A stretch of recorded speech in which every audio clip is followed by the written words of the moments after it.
Thanks again to Carbon Health for being our presenting sponsor. If you're a regular here, you guys know about Carbon Health. I talk about Carbon Health all of the time, and they help with things like COVID, cold and flu testing, antibiotic prescriptions for things like infections, UTIs, STDs. They have primary care services in California and Massachusetts. But if you are new here, and thank you for stopping by the way, and you should also know that they can help with injuries also. Most of their locations have imaging or x-ray machines so they can diagnose strains, sprains, and fractures if you unfortunately become injured. And I know, unfortunately, not everybody will be near one of their 120 locations. I get it. But they do have virtual urgent care services for states like California, New York, Florida, and several others. So thanks once again to Carbon Health. There is a link in the description for them. They're the best. They've been with us for a bit. You should be too. All right, let's get to it. What's going on, everybody? Happy Friday. Nice to be with you on Capes and Cows. I'm by my lonesome today. I'll explain that in just a bit. But we do have a bunch of stories here today. Don't worry, Winston and Coy will be back next week. There are a lot of interviews that Andy Muschietti is doing, man, with The Flash coming out. Movie's not even out yet. He's talking about a lot of things. And he gave some spoilers. I'm not going to give you any spoilers. Don't worry. But I will say that what he said about the original ending was that it very much connected to the DCEU and continued it on. And that's not necessarily a spoiler. It's just we all knew that with the change of James Gunn and Peter Safran, they were nipping that in the bud. And it seems to be a major confirmation from Andy Muschietti that they had a lot of things planned to continue it on. As far as why that movie's not tracking as well and why movies like Ant-Man Quantumania and Shazam and Black Adam and these movies have kind of underperformed lately. People have been asking about the superhero fatigue. Well, the Phil Lord, Chris Miller, is that right? Chris Miller, Phil Lord? Yeah, that's right. They were asked about it, and they said they don't think that the superhero fatigue is there. So we'll talk about that for sure. You've got a lot of other things going on, man. They had Secret Invasion put out a scene. I didn't watch the scene, but I'm going to talk about what apparently there's a lot of buzz behind it. I don't want to see it yet. I don't want to see anything. But the show's right around the corner. So we'll talk about that. I mentioned yesterday's show, Superman is close to being cast. Lois being close to being cast. We'll touch on that. Same thing with Swamp Thing. And it also looks like Harvey Dent might be close to being cast for the Batman 2, Two-Face. If that's the latest rumor. Yeah, man, and there's some other news that we can touch on for sure. And obviously, Boom is back today, so we'll get into it. It's Capes and Cowls, me by my lonesome with you guys. So let's do it, everybody. I'm ready. You're ready. Cool.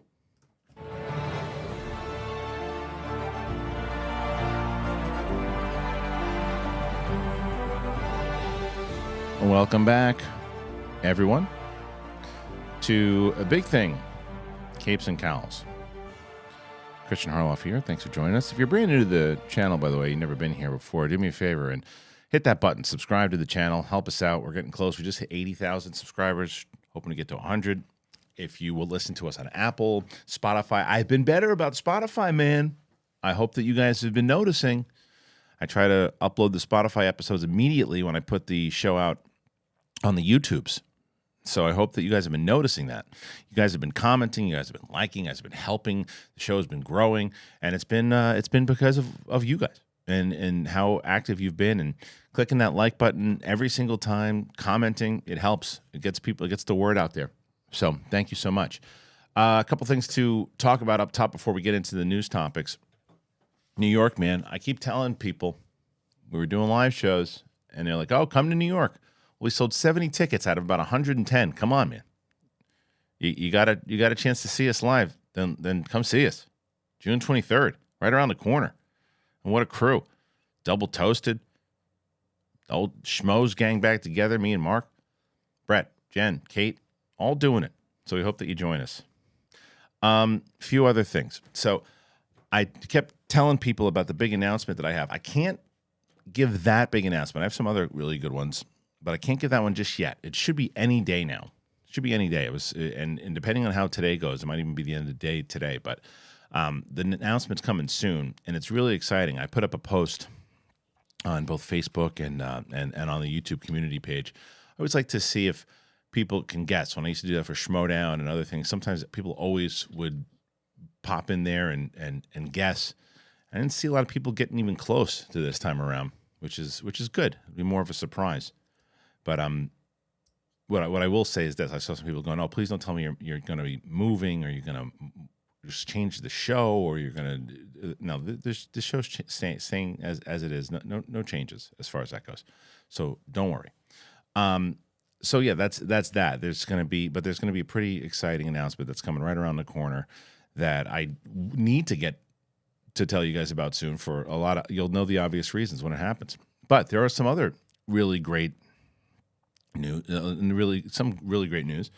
As you saw in the live event there, with it, you can get tickets at thekristianharloff.com. If you guys aren't aware that I moved a lot of stuff to thekristianharloff.com, and you have like certain tiers that you can get there, and we essentially started to act the way Patreon used to for us. We do for the website, and there's certain tiers. There's like you can do you can do like 15-minute sessions, which is kind of grab bag, right? You sign up for the tier, and then you have these 15-minute sessions, and it can be anybody from the crew. You don't know who it's going to be. And then there's another tier where you're going to get me talking to you for about a half an hour, and we can talk about movies, talk about whatever the hell you want to talk about. That's available. There's watch-alongs. There's all this.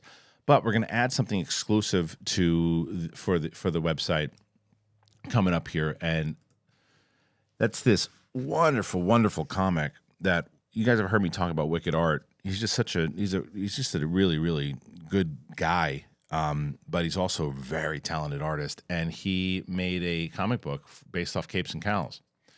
And so issue 1 and issue 2 is going to be done pretty soon too, but issue 1 is going to be exclusive to website members, and you'll be able to go and check that out over there.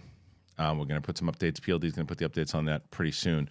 You're going to get the episode 1. You'll also be able to get it but the website will also have it the way we do the same thing for like live events, like a la carte. You can purchase the digital copy or even the a hard copy and not be a member if you want to check it out. But it's going to be available July 1st. July 1st. Also available on July 1st. Here's a story of Shoes and Beef, friends for life. They both came from the same cow who unfortunately died. That's right, Shoes and Beef. It's done. A lot of people worked on this one, man. I'm not even going to tell you who some of the voices are yet. We had great animators, both Fight and Fix and Diesel Time, working on it hard. Got the great David B. coming back for music. David B. from Schmodown and SEN. There's great music that he does. But Shoes and Beef, man, episode 1, it's coming to the website as well. And that'll also be July 1st. So you can go and you can check that out. It'll be available to everybody on the website very, very soon. So I hope that's exciting. I mean, I'm excited for it. Those are two things right there, right off the bat, between the comic book, Shoes and Beef. So head on over to the website. You can check it out now. It's thekristianharloff.com. It is a way to support the show. It's a way that a lot of people weren't aware of it too. I told somebody the other day about the website. Oh, I didn't realize you had a site. I got to remember it's this thing that we do. I realized that over the last couple, especially this last month, we had a really big spike in subscribers, and we just hit 80,000. There's a lot of people who had never heard of me, never heard of the channel in general, or didn't know that we're doing it again. So how the hell would they know that we're doing this thing with the website? So now you know. Go to the website. Now you know. Go to the website. Now you know. Okay. Let's get to some of these topics because we've got some good ones. Some really good ones. Here's the first one. All right. So this is I'm not going to read this whole article because obviously a lot of people haven't seen The Flash yet, and I'm not going to spoil anything because this actual comic book movie article, they to their credit, they give a big spoiler warning and all that, but this article itself dives into some plot points of the movie, and I am not going to do that. But I'm just going to say what I pulled out of this that I thought was interesting, that Andy Muschietti has been doing a lot of interviews, and one of those, he talked about what the kind of original plan was. And again, not going into full detail on it, but certain characters were going to basically push forward the DCEU obviously created by or started with Zack Snyder, and they had a lot of different characters that were involved in it that were going to push to it, continue it, and that's the way that they were going to make it work. And what they said was that the way that the movie works now, that there's always opportunities for characters to come in and that type of thing. And again, I'll wait for the full spoiler to really discuss it, especially once Winston and Coy are on, so we can dive deep into what we think it all means, and especially now knowing we knew that there were reshoots in general.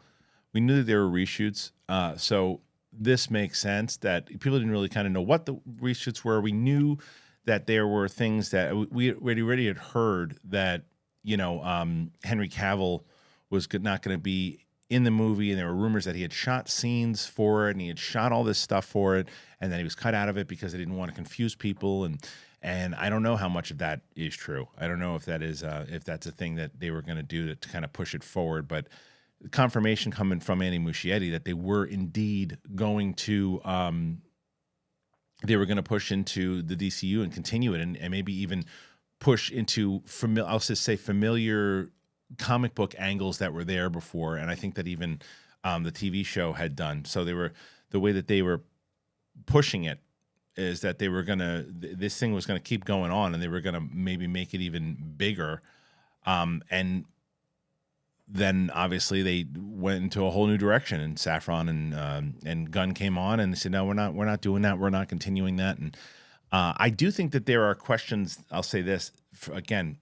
You can tell I'm kind of treading lightly because I hate when people reveal stuff about the movies that you haven't had a chance to. It's not fair to see it. So I will say that I think that they handled it in a way that still confusing, but less confusing, if that makes sense. Still confusing, but less confusing. Like you can say, oh, maybe that's what this means now, and that's what they can do. But wait a minute, and I think you're always going to get a but wait a minute with this. So maybe this is the best way. But again, I'm sorry to be so cryptic, but I'm just trying to, say it without spoiling anything. And also, I think it's relevant to be talked about because it's leading into these plans, and it leads into this what the DCEU is now doing, right? And one of those things that they're doing is casting a new Superman. All right, I mentioned this on yesterday's big thing, so if you saw it yesterday, apologies, but I just figured it's pretty relevant now. It sounds, and this is from Mark Cassidy over at Comic Book Movie, sounds like the extensive search to find the leads of Superman Legacy, it could be coming to an end. Now, according to Deadline, the first round of in-person screen tests for Clark Kent, Superman, and Lois are expected to take place on Father's Day weekend or the Monday or Tuesday after, as DC Studios, Safran and Gunn, who is also writing and directing the movie, will attempt to narrow down the shortlist. Based on this report, new Superman will be one of the following actors: Nicholas Hoult, David Corenswet, or Tom Brittney. Meanwhile, Emma Mackey, Rachel Brosnahan, and Phoebe Dynevor are in the running for Lois. It's worth noting that the trades have got this kind of thing wrong in the past, so we don't know for certain that two of these six will be winding up landing their respective roles. Gunn reportedly turned in the first draft of his script before the strike, but that doesn't mean the production won't be impacted going further. Okay, so again, I don't want to spend too much time on this because I went on it and I talked about it yesterday kind of at great length. But my pick, and I'm going purely off look on Superman, but I guess because of what I've seen of her in Lois, let's start with Lois. I'll go. I think that Rachel Brosnahan is my pick. I think and especially with Maisel ending and what she was able to do. And I don't know the other two women. Don't know them. They could be fantastic and better, to be honest. This is just my initial reaction when seeing it. I think that a little bit of recognizability for Lois is pretty good. I think unknown for Clark is pretty. I think it's crucial, to be honest with you. I think it fits the character to be more unknown. I think that's what I really hope Nicholas Hoult gets cast as Lex Luthor. I really do. I just don't think I don't think they need a person. Oh yeah, I remember that guy from this. They need to be like, who is that guy? Who's that? And maybe some people always, if you followed like David Corenswet's stuff, and maybe you know who the hell he is. I have no idea who he is. I just think he looks like him. I don't know the other guy. I just don't think he looks like Superman at all. but I haven't seen any one of their audition tapes. Haven't seen them. So what I will say is that James Gunn is really good at casting. So if he casts Nicholas Hoult, I'll go, oh, interesting. But I guess he sees something in him. Besides being a great actor, that's a stupid statement. Of course, he sees something in him. But seeing that he's the guy, I think he's got a little bit more. He's played Crooked really well. He could get pretty insane, and I'd like to see him play Lex. But as far as I think, if I'm going to guess, if I'm going to go to Vegas, I'm putting some money down on Corn Sweat and Brosnahan being cast with a Comic-Con appearance, at least. Whether they're announced at Comic-Con, who knows? Because I think the trades will probably trades are too locked into this thing. They're going to find out who got cast. So I think James Gunn and Safran will be prepared for that and say, look, if we can announce it at Comic-Con, great. But let's just prepare it on the fact that we're going to introduce them at Comic-Con. I think that's the more realistic thing. As far as the strike goes and all that, I think all these movies are going to get pushed back a little bit. And now, I still think they have enough time, Superman anyway, because if they were going to put it out, I know they were going to put it out in 2025. I don't know if it's coming out in summer in 2025 or in December. I would assume in the summer, because I don't know if they're going to want to compete with the new Star Wars movie. I don't know. Maybe they will. Who knows? But either way, I think that's probably it. Maybe that's exactly what happens, though. Maybe it's because of the writer strike, they have no choice, and they're like, let's just go head to head or go a week earlier or a week later than Star Wars. But I like that casting, man. I do. I like. I mean, again, look wise, it's when it comes down to overall casting, I think that whether it's the Suicide Squad, Guardians, any of the movies, the Suicide Squad, Peacemaker, any of these movies that Gunn has cast, he does a really good job. So I'm sure we'll get some news soon. All right. As I mentioned with The Flash, now I think The Flash is a really good movie. I think that there's the Rotten Tomatoes score is a little baffling to me. I think that some people reviewed it on emotion more than the movie itself. And then I think some people actually reviewed it because they didn't like it. Gave it a bad review because they didn't like it. But nonetheless, it doesn't change the fact that there's a lot of superhero movies that haven't been doing well. Whether it's Ant-Man or Black Adam or Shazam 2. Spider-Man Across the Spiderverse did pretty good. Pretty good. So they said that they don't believe that superhero fatigue is a problem. So again, Mark Cassidy, is superhero fatigue responsible for the dip in box office takings over the years? Spider-Man Across the Spider-Verse producers, writers don't think so. Every time a Marvel or DC movie comes out and underperforms, superhero fatigue re-enters the conversation until the next film comes along and smashes the box office to pieces. Ant-Man and the Wasp: Quantumania and Shazam were back-to-back releases that failed to meet studio expectations and pretty much tanked completely in the latter case, but they were followed by Guardians Volume 3, which was successful, and Spider-Man Across the Spiderverse, which is currently #1 at the global box office.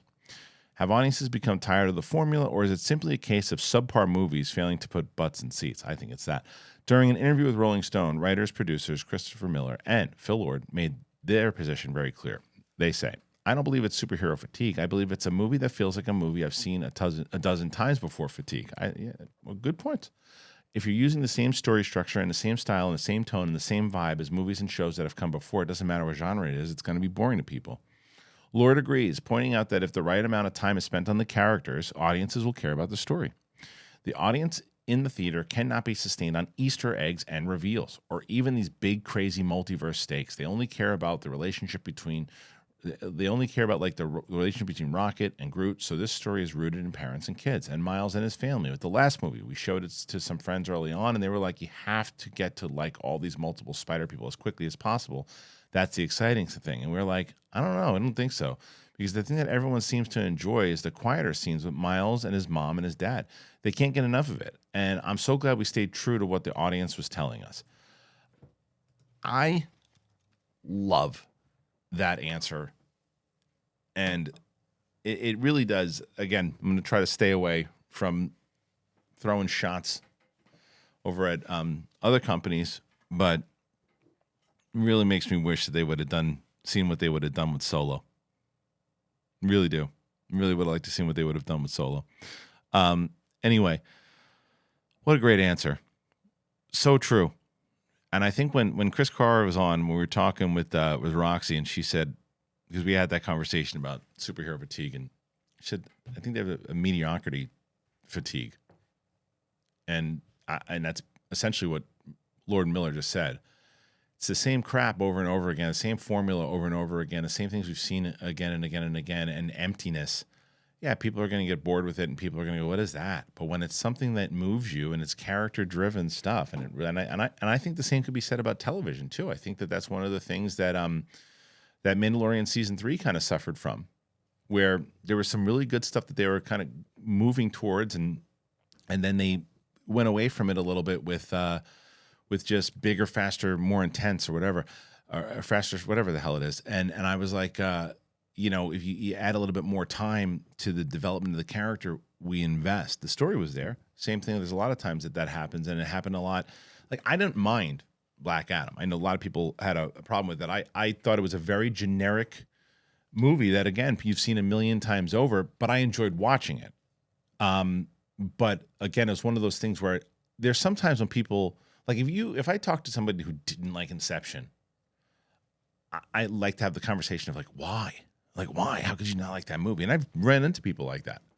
Like Ryan Satin, from who I remember, he hates it. And I was like, well, Tom, but why didn't you? Because it was not that his opinion was wrong, but just the fact of it was more baffling to me because it was so unique and so different, just so unique, so different. And so is the music and everything about that movie just it blows me away. So I want to hear, like, why? When it comes to like a Black Adam or Shazam or any of those movies, like, yeah, it's the same crap I've seen a million times over, and it didn't work, and who cares? And it's like, yeah, I get it, because I didn't mind either one of those movies, but I agree with the criticism, and it's hilarious because I think my biggest problem with Shazam 2 was Zach Levi, who was the star of the movie, and that's a problem. I just think that he was I don't know what age he was playing, and I think that sometimes, but that goes back to like the tone of it all. I think that Lord and Miller have such a grasp on those characters and telling a story that's not just spectacle, and they're not relying on the multiverse to just be a gimmick. It all kind of makes sense as far as making it like the Men in Black kind of organization, and yeah, it makes a lot of sense, and they know it really well, by the way, too, and that's something that they're I guess humble about, right? They know that the Spider-Man universe, like, inside and out. And I always kind of pushed back on that when people would say, oh, you don't need to be a big fan of this stuff in order to make it work. That's not necessarily untrue, but it certainly helps, clearly. And I think that's because because you know what makes the character tick. It doesn't always mean that it's going to make it better. I mean, look at Tony Gilroy. I'm a massive fan of Star Wars. He's a massive fan of the Andor universe, though, and he's a massive fan of trying to develop that character inside of what makes him tick, why it works, and intricate development of character. So I think we're in a stage now that people want to see more than just the boom boom, pew pew, and all that kind of stuff in everything, whether it's Marvel, DC, Star Wars, whatever the hell it is. It's like give us a little bit more credit as an audience that we do want to see. We don't want to just eat the popcorn. We want to be invested in the story. And I think it's a great, great, great answer by Lord Miller. I also think, obviously it helps where they use the example of Guardians of the Galaxy, which is a movie that's coming off of 2 successful films inside of a very successful franchise inside the MCU. And it was a standalone episode from a lot of this stuff that's going on, and it's separate from some of these new characters that people aren't really responding to as much as they were the other ones. So it has that advantage, right? Spider-Man's the same thing. It's Across the Spiderverse. It's coming off an award-winning first movie that everyone loved, and it's very, very successful, not connected to really anything else. So it has that advantage. The first Shazam did okay. It did okay. It didn't do like great. It did okay. So connected to a universe that's not really moving or anything happening with it at the moment. Zach Levi's not really a massive star. You got Black Adam, which is The Rock, big star, but nobody really knew kind of the character of Black Adam. Kind of came in, so there were reasons, and Quantumania is probably the argument against what I'm saying, where it's like, well, that's two successful movies. Same thing would happen with Guardians. So what's your reasoning there? It's not that good of a movie. Now, again, I didn't mind it when I went in to see it. I like the science fiction element, as I mentioned when I saw it right out of the theater. I just knew it. I was like, some people, the end of that movie is a mess, but I liked how different it was, but it was weird. It was weird, and a lot of it didn't make sense. And people like Mark Riley hates that fucking movie. Hates it. He hates it. And I thought he would like it, because he's usually the one who likes everything. I'm usually the old grouch, but he hates that movie. Like, hates it. But anyway, point is that whereas we're Guardians, I think people are really connected to it, and word of mouth helps. So I do think it's more so of a mediocre, and don't forget about the TV shows as well too. But that adds up. She-Hulk didn't deliver to a lot of the fans, and even Doctor Strange too. By the way, some people really like that movie, but it wasn't a great movie. I don't think. I don't know, but I don't think there's a superhero fatigue. I happen to agree with the guys. I think there is, as Chris Carr said, a mediocrity fatigue, and I think people just want to see good development. But I want to hear from you guys. Where do you stand on it? I'd love to hear your thoughts. Do you think that no, it's superhero? People are tired of it. People don't want to see it anymore. People want to see different movies. And if that's the case, how come Transformers is tracking low? How come Indiana Jones is tracking low? How come these other movies that are not superhero movies are tracking low? I mean, Flash is tracking low as well too. But I wonder how Superman's going to fare. I really wonder. So curious. Okay, before we move on, I want to tell you guys about both Athletic Greens, AG1, and EXPRESSVPN. I'll tell you about them right now. Our next partner is AG1, the daily foundational nutrition supplement that supports whole body health. I drink it every day. I love it. And I gave it a try, honestly, because Brett Sheridan told me to. And I'm glad that he did, because it's so good. I love it. It tastes good, too. And I'm not a big vitamin person. I know that. You know that at this point. But to take them all in one shot, put it in a water bottle, shake it up, that's it. I drink AG1 before my coffee. And I take it. It gives me a little boost of energy. And then I'm ready to go. And it makes me feel unstoppable. I am ready for the day. I love it. It's really great, because I'm telling you, it was very hard for me. Everyone's like, you got to take this vitamin, you got to take that, you got to do supplements. No, thank you. Give me one. Everything. One shot, done. And it tastes good. Might look green, hence AG1. It tastes yummy. I'm always looking for life upgrades, which is why I've come to love and trust AG1. That's why so many of you trust AG1. That's why I get notes all the time. You guys are trying it. Just did it. Love it. Re-upped, doing it again. I keep getting it over and over and over, and that's why they've been so associated with this show. It's delivered to you every month. It's been very easy, super easy to make it a daily habit for me. And get those travel packs. I'm going to be going on the road soon, and I'll be taking that with me. If you want to take ownership of your health, try AG1 and get a free 1-year supply of vitamin D and 5 free AG1 travel packs with your first purchase. You have to go to drinkag1.com/bigthing. That's drinkag1.com/bigthing. Check it out, baby. Economy stinks right now, guys. It stinks. You got to save money. Let's save money together. I was spending over $100 easy on the streaming services, Netflix, Disney Plus, Prime, whatever it is. But since I started using EXPRESSVPN, I've saved money every month. How'd you do that? Well, that's what I'm telling you right now. You got to listen. All streaming services, whether they're Netflix, whoever, they actually have thousands of more shows than you think. You don't see them all because they give you different shows depending on your country. So what you see on Netflix here, completely different to what someone sees in Italy, South Korea, whatever. But using that EXPRESSVPN app, you can change your online location. EXPRESSVPN has over 90 countries to choose from. So every time that you run out of stuff to watch, you just switch to another country and you unlock a new show. So there's a lot of different things you can check out that's like, oh, I didn't even know that this show existed. Well, now you do. And on top of that, you can even use EXPRESSVPN to get discounts. Some services cost less in other countries. For example, if you buy Netflix from Argentina, it costs a fraction of the price. At less than $7 a month, EXPRESSVPN pays for itself and so much more. It's a no-brainer. If you want to get way more shows and save money while you're doing it, go to expressvpn.com/thing. Don't forget to use that link so you can get 3 extra months for free. expressvpn.com/thing. expressvpn.com/thing to learn more. Okay, so as I mentioned on the top of the show, we have the website and we have these things that people can support, and it is very, very crucial to the show because when I started Big Thing, almost 2 years ago now, I had said that because we used to do SEN and we did the donations every day and the live, that's whether it was the super chats and the robot and all those things, and every day we would do it, and I remember listening to it in the car going, I think as a podcast listener I would get annoyed with that, and I don't want to do that anymore. If I'm going to do it on live streams, that's why when I do it on the Kristian Harloff and Friends channel, I do live streams and I do things that's the robot and I do that other stuff because that's what the show's built for. But this show, I never wanted it to do that. So I don't do super chats. I don't do Streamlabs, but we rely on people finding a sponsor that they like and that they want and getting it.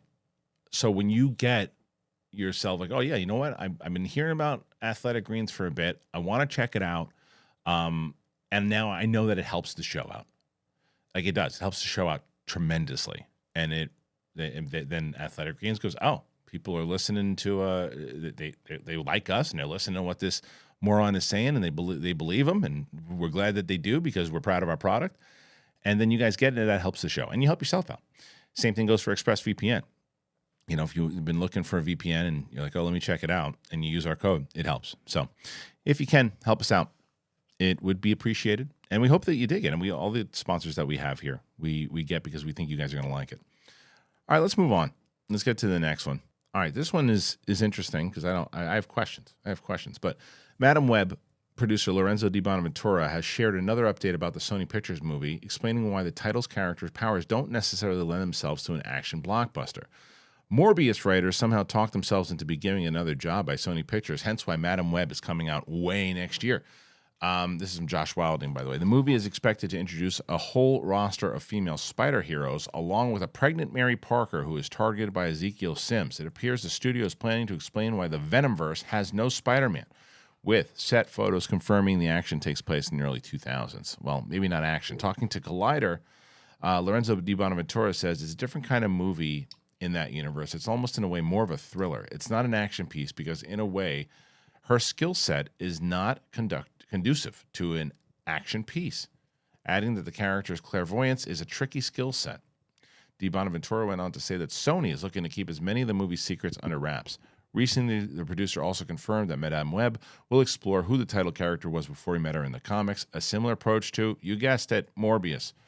The movie has potential, but Sony has yet to deliver a great live-action Spider-Verse project. And then Kraven the Hunter, Venom 3, and Spider-Woman all come out. I don't know. I'm skeptical about this, to be honest. And for the reasons that they kind of broke down.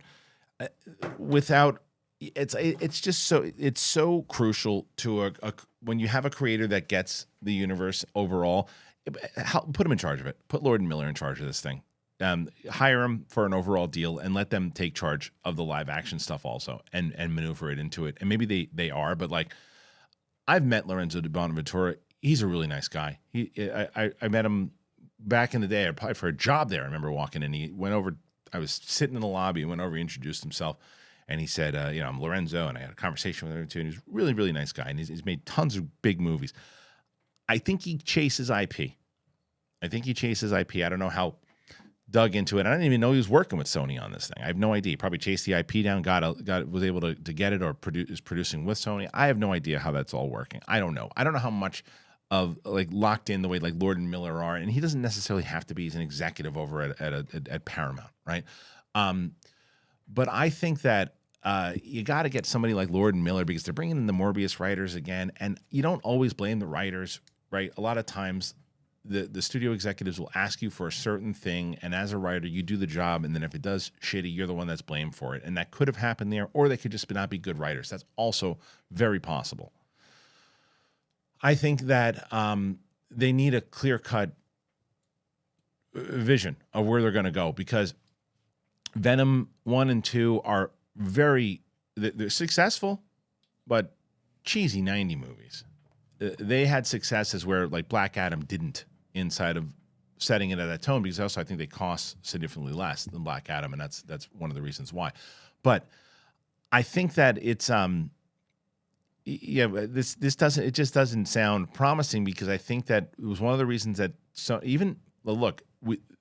Hayden Christensen and Andrew Garfield to me have a similar thing with the fans now, right? Like when it comes to now, Hayden Christensen was definitely more criticized and given a lot of crap by the fans when the prequels came out, more so than Andrew Garfield was. But Andrew Garfield's movies weren't like revered, and they didn't do like massive numbers. They would have continued him on as Spider-Man.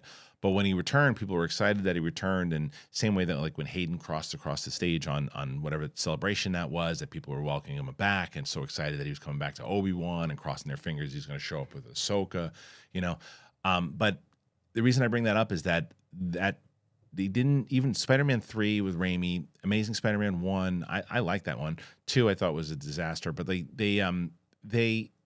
couldn't get a hold of it. They couldn't figure it out. And once they got together with Marvel Studios and they collaborated together, I don't think that it's fair to just say, well, that's all. The whole reason it's successful is because of Marvel. No, it's not. Sony had a lot to do with it as well, but they collaborated. And I think that they need to collaborate with Marvel inside of the Spider-Verse. Or get Lord Miller, who knows Spider-Man inside and out. Doing these standalone things, skeptical, and especially after Morbius. Morbius sucks, but again, I don't know what it is. The last couple of years, like, the thing is, when I go to watch movies now, like it's a bad movie, and I wouldn't tell anybody to pay for that movie at all. But like, there are certain movies that when you're watching it, I'm like, oh my god, I want to get out of the theater. I think there was a recent movie that somebody said that they saw something, they just left because they couldn't take it. It was an hour and 40 minutes. Right? It was so stupid. The ending is ridiculous, and I like Adrian Ardrona, who's in Andor, was in it, and she was the best part about the movie. But like, I had fun watching it, but it was terrible. And I don't know, maybe I think I like about myself now, is that I can address when something stinks, but I still like enjoy watching movies. Does that make sense? As opposed to like when I used to do it, sometimes I'd be like, oh, I gotta see a movie tonight. I don't feel that way anymore. I think it's also because I set my own schedule now, as opposed to like, oh, all right, we gotta go see this. We got to cover it tomorrow on Movie Talk. We got to do this. I don't do that anymore. If I go to choose to see something, I see it and then I cover it, and not great, but whatever. Who cares? Okay. I want to move on to another story here. Here we go. Let's talk Two-Face, guys. Batman Part 2. Again, Mark Cassidy for comicbookmovie.com. Joel Edgerton and Josh Hartnett are possibly being considered for Harvey Dent. There's a new rumor claiming that both Joel Edgerton and Josh Hartnett might be in the mix to play Harvey Dent in the sequel to Batman. The Batman fans have been wondering who's going to do it. Well, it's so funny. Like, I feel like every scoop now is either Snyder or Roca. According to John Roca on this week's episode of the Hot Mic, Joel Edgerton and Josh Hartnett are being looked at that role. Jeff Snyder hadn't heard anything about it and didn't seem too convinced, so it's best not to put too much stock in this report for that time. A character like Two-Face would make sense in Reeves' more grounded Batverse, and it would clearly open the door for some great storylines. Yeah, I don't know. I mean, I don't know where Roca's hearing this. I have no idea. But both those choices, I'll tell you, I like the Edgerton choice. I like Josh Hartnett, though. I think Hartnett was one of those guys that kind of proved later on in life that when he started out, it's just like, this is just a good-looking guy getting these movies. Who cares about this guy? And he did a couple of things that I thought he's not bad. Edgerton is the better actor. Not that Hartnett is bad. Just I think Edgerton is the better, and I think I could see Edgerton really pulling that role off for sure. Harvey Dent, good-looking dude, so would fit the Hartnett thing. The question is very similar to the whole Swamp Thing, Bill Skarsgård casting rumor. Is we're so far away from both those movies. Like Batman 2 is actually pushed back, and everything too with the writer's strike, and we're just the idea that they're putting it together now it's not unbelievable. It's just interesting, but I wonder why Jeff was not buying into it. I didn't see the episode of Hot Mike, so I'm not sure how it all came to be. But it could be interesting.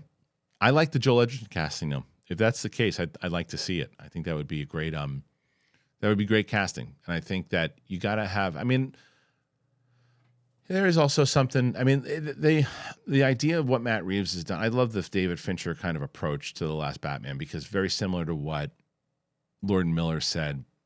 You got to change up what everybody's used to. And Batman has been done so many different times that it's like, what's different about this one? And the fact that you can just equate it right away to, yeah, but it has like a David Fincher feel to it. Oh, okay, I get it. That's different right away.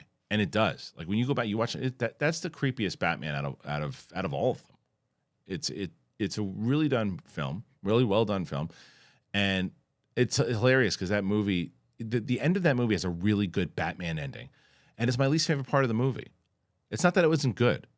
It's just that it's like the rest of the movie, and I get it. People keep arguing with me and telling me, no, it's very much consistent with the tone for the whole thing, and blah, blah, blah. And I'm like, it just feels like a Batman ending, which is not a bad thing. Well, what do you want it to feel like? A Batman ending, for sure. But it's just because the whole time I'm following this detective story, which was so involved in this, and more of the best detective version of Batman that we had seen so far, that at the end, when you get this kind of traditional, whatever, in the train station Batman ending, and I have to see it again. I want to watch it again to see if I feel differently. But either way, the tone is a very well set by Matt Reeves. So I'd like to see what kind of version of Two-Face we get, because the version in Dark Knight's pretty dark and pretty creepy, right? And I thought that Aaron Eckhart does an amazing job. So what are you going to do to top that? And are you going to do Origin again, or is he just is? And it's going to be pretty. I'm sure it's even more creepy than Aaron Eckhart if you look at like what the Riddler was, because the Riddler was straight up horror movie, Silence of the Lambs type stuff, and what you saw for the Joker also. So I'm getting more excited about that film as we get closer, and I'm also more excited about the Penguin. But you know what I'm really excited about? Boom Studios. That's right, they're back. Love Boom Studios. And you know what else is back? Fence Redemption picks up where Rise left off, continuing the story set in the high-stakes world of competitive fencing. It's also a great entry point for new readers to jump in. Fence Redemption #1 is available in stores now. And to celebrate Pride Month, a special limited edition cover for the issue is also now available on the Boom Studios web store, with 100% of the proceeds going to the Trevor Project, supporting continued rights and care for the LGBTQ community. I love the artwork in this one, and I love the panels that they like. This is one that I think is obviously a very important story, but I think that what they do is, I just like this style of animation. And it's also what I love about Boom. Boom does this thing where I was just talking to someone yesterday about Boom, and they were asking me because they'd heard about Boom on my show. And they said, well, what is it about Boom that makes them like so special? And I was like, they just do everything, but not because they want to do everything, because they find the right stories that they want to tell. And whether it's important subject matters that should be told, it's not. I feel like a lot of companies do this, whether it's casting or whatever. Sometimes people do, well, we're supposed to do this story, or this topic, so we should. So let's do something, whatever it is. Boom doesn't do that. Boom finds those stories. Boom finds those topics, and they find good stories, and they find good artists, and they find good collaborators to make them work. And Fence is one of those stories. They really put a lot of emotion into it. They put a lot. There's a lot there, and you guys should go and check it out, because, like I said, it is available in stores now. Also, out this week from Boom Studios is issue 6 of the post-apocalyptic saga Once Upon a Time at the End of the World by the New York Times bestselling and Eisner Award-winning writer Jason Aaron. This epic story is broken up to 3 major arcs, each featuring a different artist. This issue kicks off book 2 of the journey with artwork from Leela N. Duca of Wonder Girl Homecoming. Once Upon a Time is one of the most ambitious original comic series to come around in a long time, and now it is the perfect opportunity to jump in and catch up. Once Upon a Time at the End of the World, number 6, is available now at your local comic book shop. Yeah, like I said beforehand, this is what I'm talking about. You have two very different genres, very different stories, and Boom just knows how to do it. Everybody wants to work with them. That's the thing. Is that all these artists want to work with them now. Like major actors want to work with them now. Netflix wants to work with them, and there's a reason why. You get stories like this of both of these today. And what I've also been seeing, very similar to what I was talking about before, with whether it was Athletic Greens or EXPRESSVPN, I've been seeing a lot of people who weren't aware of Boom that became aware of them through this show, and I love that. And you've been reading the comics because of this show. Please let me know when that happens. Please let Coy know. Please let Winston know. Please let Boom know that you found them from us. Yeah, I'd love to do more stuff with them. Want to do more stuff with them. They're going to be around for a very long time. And you've got 2 great books that you can go get this weekend. So go and check it out. Boom Studios. All right, I think that's it for today. This is a shorter episode. So people were asking again why Winston and Coy and Roxy and Brett, Steph and Mike weren't on this week. Like I said, I have something that I wanted to announce really soon. You'll understand. They're not going anywhere. No changes in the show. They'll be back. They'll be back next week. I mean, you never know with Mike. He probably could be working, but everybody's still on the show. We're still doing stuff. It's going to be business as usual. We're building out the show as we have been. But there's just some cool stuff going on that I'll get into sooner than later. But I wanted to thank all of you guys once again. If you can, head on over to the website, join that site today, and you can get stuff like Shoes and Beef on July 1st and the Capes and Cows comic book by Wicked Art. That's coming out both July 1st. Don't forget, live show, June 23rd. Come on, man. Get there. If you're on the East Coast, what are you waiting for? And last, but certainly not least, help us get to 100,000. Guys, thank you so much for joining us here today. I appreciate it. I hope you had a good time. I had a good time with you. Comment. Let me know exactly what you're thinking about any of these topics that we talked about today. And that's it. All right, everybody. We'll see you on the flip side. Capes and Cows. Peace, baby.